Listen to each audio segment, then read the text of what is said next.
오늘 함께 은혜 받을 말씀은 우리 전도서 4장 1절에서 12절 말씀까지입니다.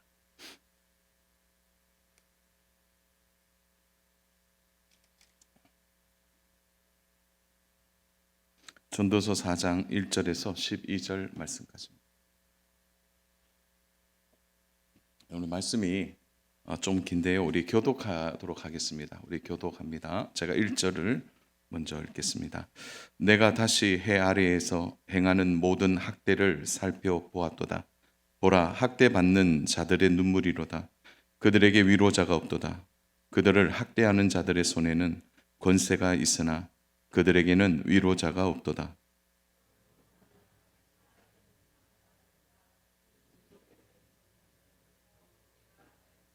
이 둘보다는 아직 출생하지 아니하여 해 아래에서 행하는 악한 일을 보지 못한 자가 더 복되다 하였노라.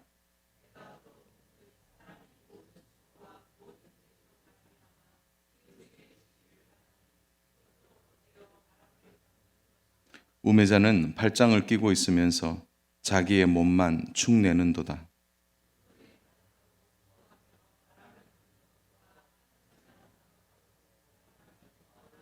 내가 또 다시 해 아래에서 헛된 것을 보았도다.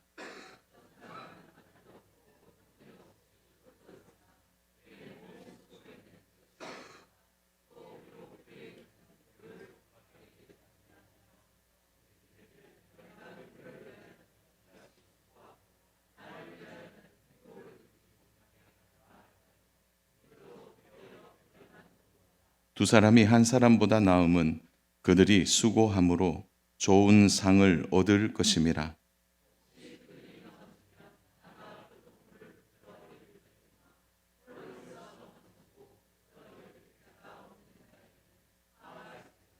또 두 사람이 함께 누우면 따뜻하거니와 한 사람이면 어찌 따뜻하랴. 두 사람이면 맞설 수 있나니 세 겹줄은 쉽게 끊어지지 아니하느니라. 아멘. 자, 오늘은 우리가 읽은 이 본문, 우리 교독한 본문을 좀 가지고 참된 위로자가 누구인가라는 말씀의 제목으로 하나님 말씀을 증거하겠습니다. 팍스 로마나라는 이야기 들어보셨을 겁니다.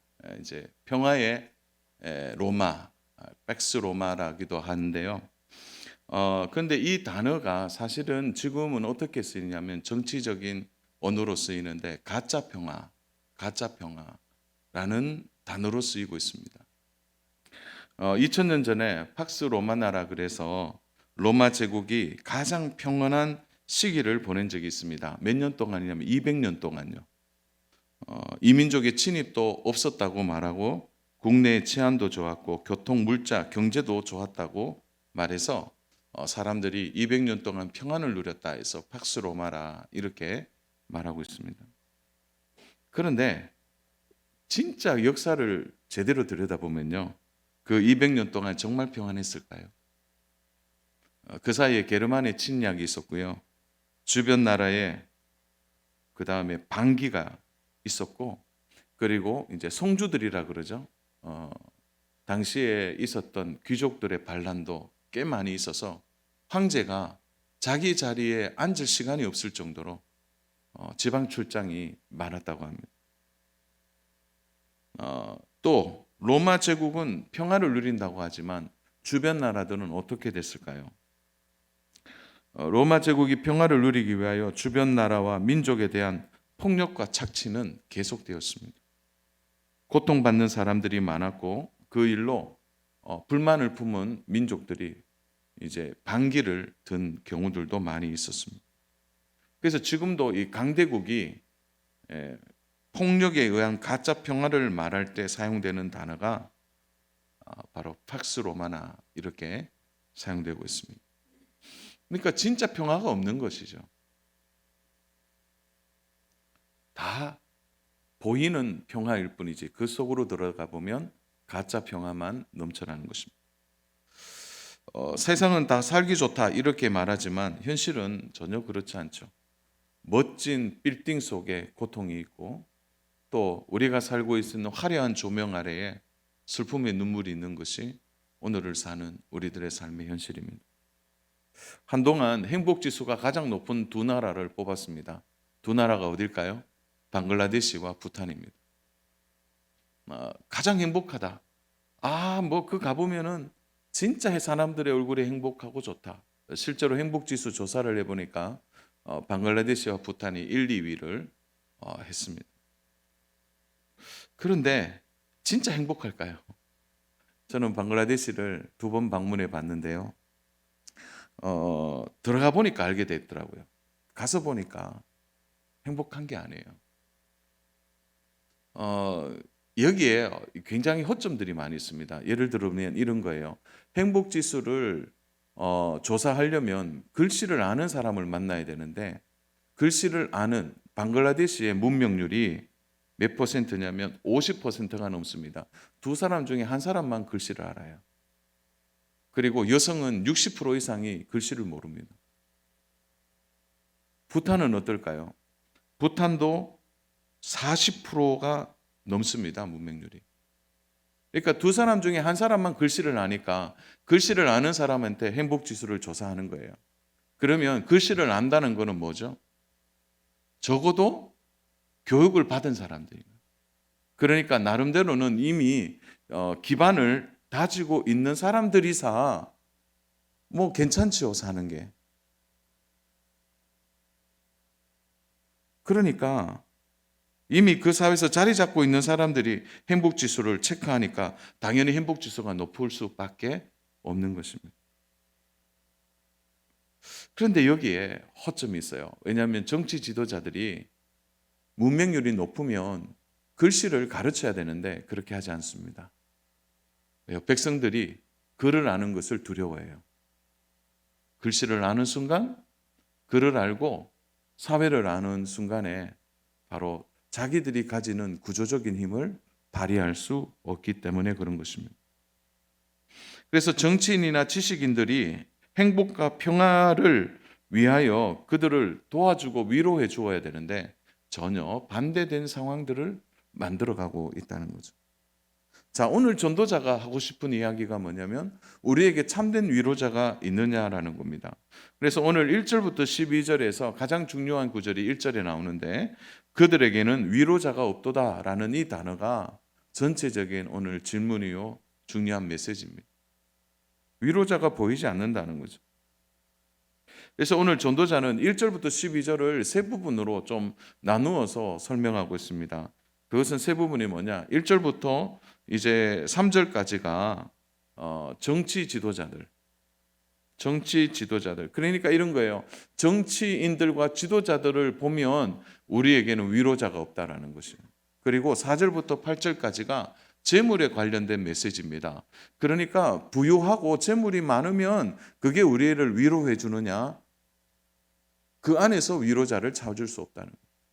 그리고 오늘 9절부터 11절에는 한 사람이면 안 되는데 두 사람이면 위로를 좀 받을 수 있는데 그렇다면 그 위로의 모형이 누구인가라고 마지막 전도자가 오늘 우리들에게 숨은 그림 찾기처럼 딱 숨겨놓은 그림을 8절부터 9절부터 12절 사이에 숨겨놓고 있는 거죠. 그래서 오늘은 요 세 부분을 좀 나누어서 좀 말씀을 살펴보면서 진짜 우리의 위로자가 누구인지를 함께 나누면 좋겠습니다. 자, 첫 번째로는 이거예요. 정치에서 위로자를 만날 수 있느냐라는 거죠. 정치에서 위로자를 만날 수 있을까? 정치에서 위로자를 만날 수 없다라는 거예요. 한마디로 정의하면. 이 세상의 슬픔과 고통을 해결하고 평안을 줄 위로자가 정치인들 중에 있느냐라는 질문을 1절부터 3절까지 하고 있는 거죠. 자, 전도자의 눈에는 학대자들이 보입니다. 그러나 그들을 도울 방법이 보이지 않는다고 말하죠. 오히려 전도자는 살아서 이처럼 가슴 아픈 현실을 보는 것보다 이렇게 얘기해요. 차라리 죽는 게 낫다. 2절은 죽는 게 낫다고 말하고 3절은 아예 태어나지 않는 게 더 낫다. 점진적인 방법으로 설명하고 있습니다. 그러니까 전도자가 매우 냉소적으로 보이죠.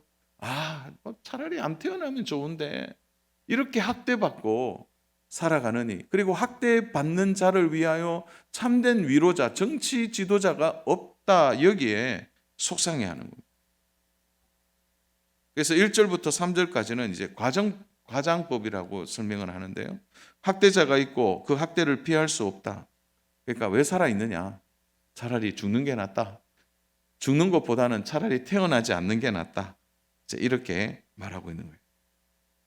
그래서 우리 한 1절을 한번 보겠습니다. 내가 다시 해 아래에서 행하는 모든 학대를 살펴보았도다. 보라, 학대받는 자들의 눈물이로다. 그들에게는 위로자가 없도다. 그들을 학대하는 자들의 손에서 권세가 있으나 그들에게는 위로자가 없도다. 위로자가 없다. 여기서 학대라는 말이 아슈크라는 단어인데요. 이건 뭐냐면 누르다라는 뜻입니다. 자, 그러면 이렇게 말하는 솔로몬 시대는 어땠습니까? 솔로몬은 태평성대라고 말하는 시대 아닙니까? 모든 것이 부요하고 형통한 시대였어요. 전쟁이 없는. 그런데 솔로몬이 보니까 그런 거예요. 아슈크가 그대로 있는 거죠. 뭐냐? 백성들은 계속 학대당하고 있는 거예요. 계속 고통당하고 있는 거예요. 이 학대의 삶이 끊어지지를 않는 거예요. 예를 들면 이런 거 아닙니까? 왕이 백성들을 막 누르죠. 또 주인이 종을 누르고 부자가 가난한 자를 누르는 겁니다. 유대인들은 이방인들을 멸시하고 이방인들을 누르는 것입니다. 솔로몬이 사실은 깊이 통감하고 있는 내용입니다. 뭐냐? 자기가 지혜자인 줄 알았어요. 자기가 제대로 된 정치 지도자인 줄 알았죠. 또 자기가 가지고 있는 부와 재물이 얼마나 많이 있습니까? 그런 것으로 백성들을 위로하려고 해봤는데 안 되더라는 겁니다. 그래서 자기는 이렇게 얘기하는 거예요. 절대 세상의 사람들은 위로자가 될 수 없다. 그러니까 개인적으로는 자기를 자책하는 것이고 전체적으로 보면 어떤 지도자도 솔로몬보다 탁월한 지도자가 있습니까? 지혜로운 지도자가 있습니까? 그게 없다는 거예요.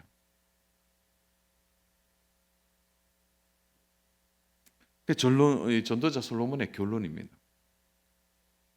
사실 여러분, 우리 사회는 어떨까요? 제가 정치 얘기는 강단에서 안 합니다. 다만 오늘 정치 지도자들을 보면서 우리는 어떤 생각이 듭니까? 매번 바뀔 때마다 기대합니다. 그러나 반복된 실망이 우리 안에 있지 않습니까? 저 사람은 좀 나을 거야. 그런데 어떻습니까? 또 저 사람은 좀 세우면 괜찮을 거야. 사람들은 이렇게 얘기해요. 저를 세워주십시오. 저를 뽑아주십시오. 제대로 해보겠습니다. 그래서 권력과 지혜를 얻으면 학대당하는 사람을 도와줄 수 있을 것처럼 말하지만 그 이상을 이룰 수 있는 것처럼 하지만 어떻습니까? 그렇게 되지 않습니다. 정치의 메커니즘이나 또 오늘 우리 시대의 이 사회 구조가 탁월한 지도자, 정치인이 나타나면 바뀔 수 있을까요? 정직하게 솔로몬이 고백하는 겁니다. 나도 해봤는데 안 되더라는 거예요. 나도 권력도 힘도 부도 가져봤는데 나는 위로자가 될 수 없었다. 이게 이제 솔로몬의 결론입니다.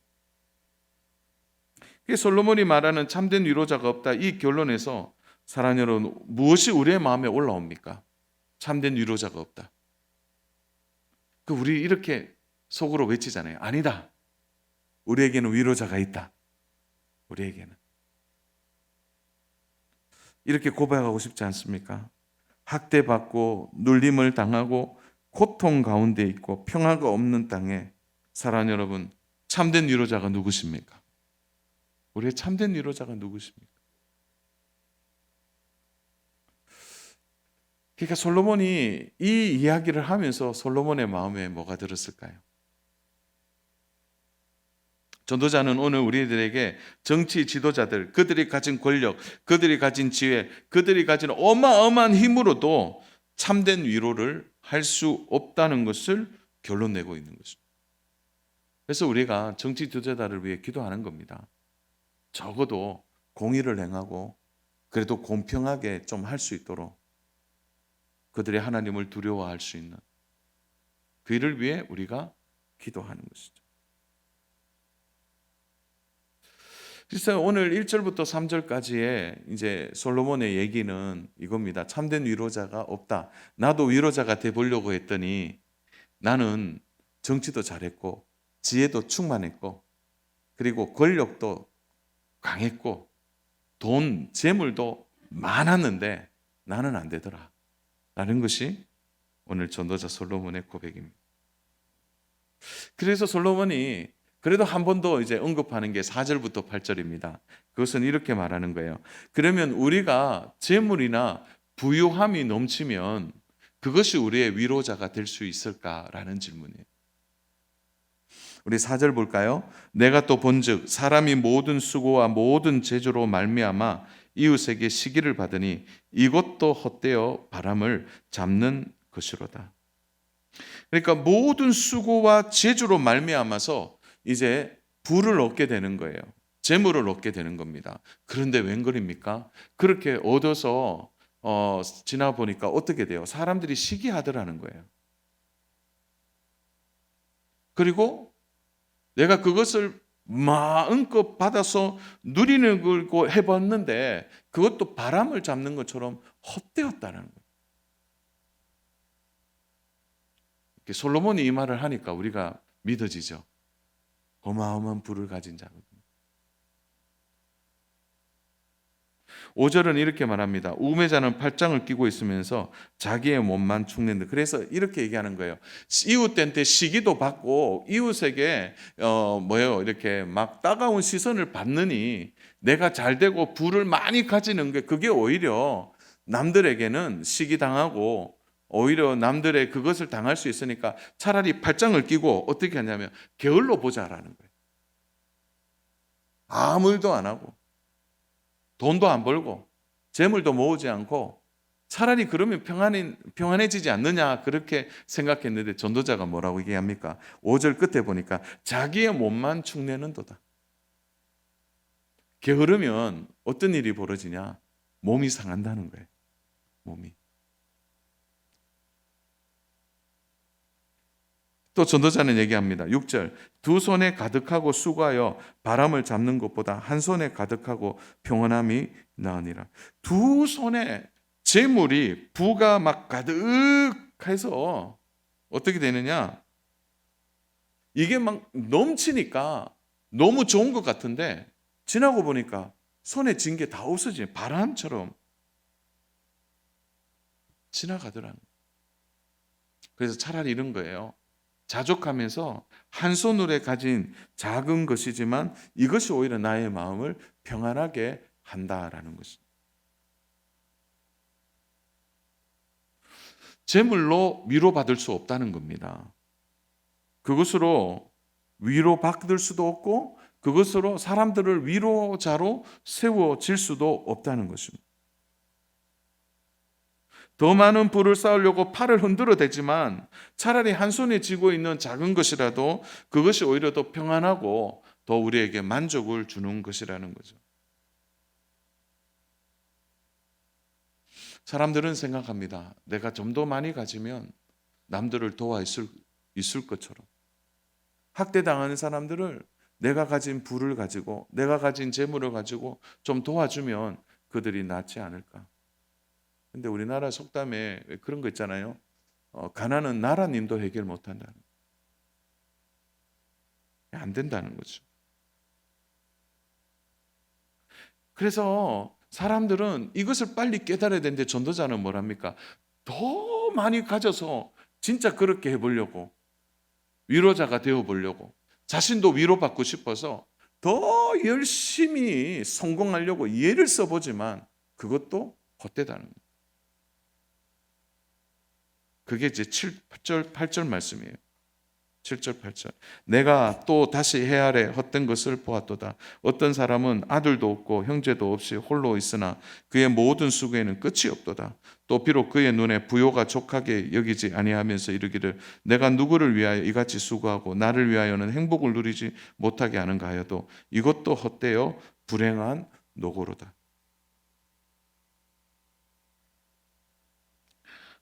정말 열심히 부를 모아요. 수고에 끝이 없다. 이 말은 뭡니까? 일만 한다는 거죠. 일만 열심히 해서 재물을 모고 또 수고하고 또 수고해서 모으지만 얼마나 일이 중요한지 가족도 안 보이는 거예요. 친척도 안 보인다는 거예요. 이걸 한마디로 우리로 말합니까? 워커홀릭이라 그러죠. 일 중독자가 되는 거예요. 다시 말하면 일의 노예가 되는 것입니다. 자, 이렇게 일만 하면 일정한 부는 얻을 수 있어요. 많은 부를 가질 수 있다는 거죠. 솔로몬은 그것을 부정하지 않습니다. 그러나 그 부여에 만족하지만 얼마 못 가서 어떻게 됩니까? 그 수고가 끝이 없다는 거예요. 그러면 헛된 마음과 불행이 밀려온다는 거예요. 사랑하는 여러분, 멈춰야 합니다. 멈춰야 돼요. 교회에서 보면 또 어떤 분들이 이제 성도님이 상담을 해요. 목사님, 제가 이 문제만 해결되면 제가 주의 일을 열심히 하겠습니다. 지금은 너무 바빠서 지금은 안 됩니다. 제가 요 일 끝내놓고 제가 정말 한번 주의 일을 제대로 한번 헌신해 보겠습니다. 그런데 웬걸요? 그 일 끝나니까 또 다른 일 하시던데. 일은 끝이 없는 거예요. 또 내가 이 정도의 부를 모아서 목사님, 이 정도의 부를 내가 좀 하면 제 마음껏 한번 교회 섬겨 보겠습니다. 그런데 그만큼 모으니까요, 그만큼 또 빠져나가요. 저의 마음에 남는 게 이거예요. 언제 일하지? 우리가 하나님 앞에 섰을 때 하나님 몇 가지 질문하시겠죠. 너 사랑하다 왔느냐?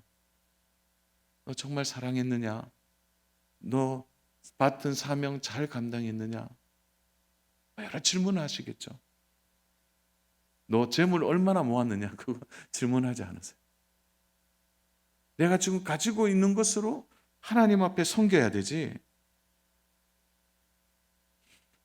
그러니까 일을 계속 하다 보면 거기에 참된 위로와 만족이 없는 거예요.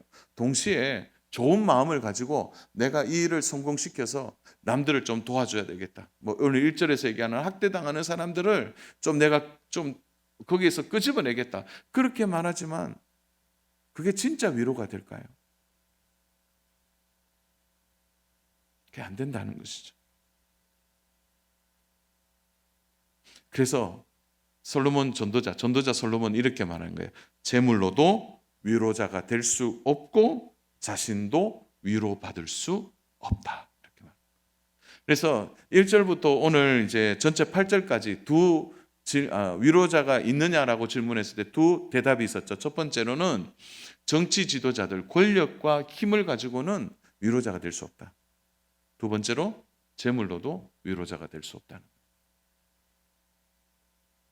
그런데 전도자가 이제 진짜 하고 싶은 얘기가 9절부터 12절에 있습니다. 그래서 전도자는 오늘 마지막에 무슨 이야기를 합니까? 참된 위로자가 누구인가를 던져놓고 9절부터 12절을 말하고 있습니다. 9절, 두 사람이 한 사람보다 나으면 그들이 수고함으로 좋은 상을 얻을 것임이라. 혹시 그들이 넘어지면 하나가 그 동물을 붙들고 일으키니와 홀로 있어 넘어지고 붙들어 일으킬 자가 없는 것은 화가 있으리라. 또 두 사람이 함께 누우면 따뜻하거니와 한 사람이면 어찌 따뜻하랴. 한 사람이면 패하겠거니와 두 사람이면 맞설 수 있나니 세 겹줄은 쉽게 끊어지지 아니하느니라. 정치인으로 지도자들도 권력으로도 위로할 수 없고 재물과 부유함으로도 위로자를 만날 수 없고 자신도 위로를 받을 수 없다면 참된 위로자를 어디서 만나야 하느냐는 거죠. 그래서 오늘 9절부터 11절을 읽어보면 딱 우리가 이제 맞닥뜨릴 수 있는 하나의 단어가 나오는데 그 관계입니다. 관계. 자, 9절을 보면 이렇게 두 사람이 한 사람보다 낫다. 두 사람의 관계. 10절, 그들이 넘어지면 하나가 그 동물을 붙들고 일으키니와. 자, 넘어졌는데 어떻게 돼요? 하나가 그 동물을 붙들어 일으키는 관계. 11절, 두 사람이 함께 누우면 따뜻하거니와. 자, 한 사람이 누우면 안 따뜻한데 두 사람이 누우니까 따뜻해지는 거예요. 관계. 12절, 두 사람이면 맞설 수 있나니 세 겹줄은 쉽게 끊어지지 않아요. 자, 두 사람이 딱 어떻게 돼요? 맞설 수 있는 관계가 되는 거예요. 딱 다른 것에 대해서. 이걸 인간적으로 보면 우정입니다. 우정이에요. 인간적으로는 우정으로 설명할 수 있지만 이 전체가 그리는 그림이 있죠. 결국 한 사람이 필요하다는 거예요. 따뜻해지려면 한 사람이 필요하고 또 한 사람이 두 사람이 한 사람보다 낫고 또 넘어지면 일으켜줄 한 사람. 또 어떤 강력에도 두 사람이면 끊어지지 않고 맞설 수 있다는 거죠. 그 한 사람이 필요하다는 거예요. 솔로몬은 뭘 얘기하고 싶은 걸까요? 솔로몬은 얘기합니다. 자기가 살아보니까 실패했다는 거예요. 자기에게 재물도 부유도 정치도 권력도 힘도 위로가 될 수 없었다는 거죠. 그래서 우리들에게 말하고 있는 거예요. 참된 위로자를 만나야 돼요. 참된 위로자. 그 관계 안으로 들어가야 하는 것입니다. 그래서 이것을 가지고 이제 학자들이 어떻게 설명하냐? 이 관계를 모형적 관계다 이렇게 설명합니다. 어떤 그림을 펼쳐놓고 그 그림에 계속 맞춰가는 거예요. 그 모형이 뭘까요? 제가 다시 설명할게요. 두 사람이 한 사람보다 낫다. 그 한 사람이 넘어지면 누가 우리를 붙들어 일으킵니까? 속으로 대답해 보세요. 너무 고통스럽고 차갑지만 누가 나와 함께 누우면 우리는 따뜻해질 수 있을까요? 어떤 강함 앞에서도 그 한 사람이 나의 손을 잡고 붙들면 우리는 어떤 강력도 맞설 수 있게 되는 것이죠. 그 한 사람이 누구일까요? 성경은 전체에서 얘기합니다. 사람이 가장 행복할 때, 평안할 때는 바로 피조물이 하나님을 만나야 된다는 거예요. 창조주를 만나야 된다는 거죠. 백성은 왕을 잘 만나는 것이 중요합니다. 우리는 시편 23편의 다윗의 고백을 너무 귀하게 알고 있어요. 여호와는 나의 목자시니. 나의 목자가 누구이냐. 그래서 그의 평생의 선하심과 인자하심을 따라 그는 만족하고 기뻐하고 살았다는 것이죠. 전도자 솔로몬은 우리들에게 다시 한번 얘기합니다. 세상의 정치인도 권력자도 지도자들도 우리의 위로자가 아니라는. 흘러가는 문명 속에서 가장 힘이 센 재물도 사람들이 가장 갖고 싶어하는 부유함도 절대 우리의 위로자가 될 수 없다는 거예요. 결국 세상 사람들 안에서 구조 안에서 문명 안에서는 위로자를 만날 수 없다고 말하는 것입니다. 그래서 솔로몬은 말하고 있는 거죠. 이 땅에 참된 위로자는 없다. 그러나 그는 하고 싶은 말이 있어요. 그러나 우리에게는 위로자가 있다라는 거죠. 어느 날 욥에게 무시무시한 고난이 찾아옵니다. 욥은 고통 속에 하나님께 부르짖고 있습니다. 이때 욥의 세 친구가 찾아옵니다. 그리고 욥의 고난을 해석하죠. 욥아, 너 알지 못하는 죄를 지었기 때문이야. 그렇지 않으면 너에게 이런 고난이 없어. 인과응보를 이야기합니다. 그때요, 그 얼마나 논리정연하게 엘리바스 같은 경우는 얼마나 논리정연하게 이야기합니까? 욥이요, 사실 그 친구들의 말을 듣고 무너집니다. 그런데 사랑하는 여러분, 욥에게 하나님이 다가오시죠. 욥에게 질문하는 내용이 욥기서 38장에 나옵니다. 천지를 창조할 때 너는 어디에 있었느냐? 별을 땅에 기초를 놓을 때 너는 어디에 있었느냐? 그러니까 욥이 한마디도 하나님의 질문에 답을 하지는 못해요. 그때 욥이 안 거예요. 절대 피조물은 절대자를 알 수 없다는 거예요. 절대자가 하는 일을 깨달을 수 없다는 거예요. 그래서 욥에게 준 그 어떤 깊은 고난의 영성은 이거 아닙니까? 피조물과 창조주 사이에 건너갈 수 없는 간극이 있다는 거예요. 넘어갈 수 없는 영역이 있다는 거죠. 그래서 욥기서 42장 5절에 보면 우리 이 말씀이 있는데요. 욥기서 42장 5절에 보면 내가 주께 대하여 귀로 듣기만 하였사오나 이제는 눈으로 주를 배움나이다. 실제로 욥이 알게 된 겁니다. 욥의 인식 체계가 달라진 거죠. 욥은 자신의 고통을 넘어서서 이 고난을 넘어서서 건너갈 수 없는 절대자가 헤아리는 뜻, 절대자의 계획, 절대자의 능력, 절대자의 섭리 앞에서 자신이 절대자를 이해할 수 없지만 동시에 우리의 중보자가 필요하다는 것을 욥은 깨닫고 있는 거예요. 사랑하는 여러분, 오늘 결론입니다. 우리에게 정말 참된 위로자가 없을까요? 제가 다시 질문하겠습니다. 사랑하는 여러분, 이 땅의 정치인들, 지도자들, 권력자들이 우리의 위로자가 될까요? No. 세상에 가장 힘이 세다는 재물과 물질이 우리의 위로가 될까요? 우리가 또 일을 열심히 해서 어떤 성취를 이루어낸 그것이 우리의 진짜 위로가 되고 내가 그 일을 통해서 다른 사람을 정말 도울 수 있는 위로자가 될 수 있을까요? 그것도 노예요. 사람의 우정은 한계가 있습니다. 잠시 도움은 되지만 그 우정으로 참된 위로가 될 수 있을까요? 솔로몬은 인생을 살면서 권력의 정점에서 힘과 부의 정점에서 자신에게 질문하고 답하는 것이죠. 뭡니까? 위로자가 있느냐? 솔로몬이 대답합니다. 참된 위로자가 있다는 거죠. 진정한 위로자는 우리 하나님이시라. 건너갈 수 없는 절대자 그 하나님 앞에서 오늘 우리가 하나님의 뜻을 알고 하나님의 계획을 아는 것은 우리의 중보자 되시는 예수 그리스도가 우리의 위로자가 되시고 우리의 중보자가 되어 주신 것입니다. 주 안에 사랑하는 여러분, 오늘 가슴에 새기십시다. 오직 우리의 참된 위로는 예수님이십니다. 예수님이 우리의 참된 위로자시고 참된 오늘 우리의 가장 평안을 줄 수 있는 참된 하나님이십니다.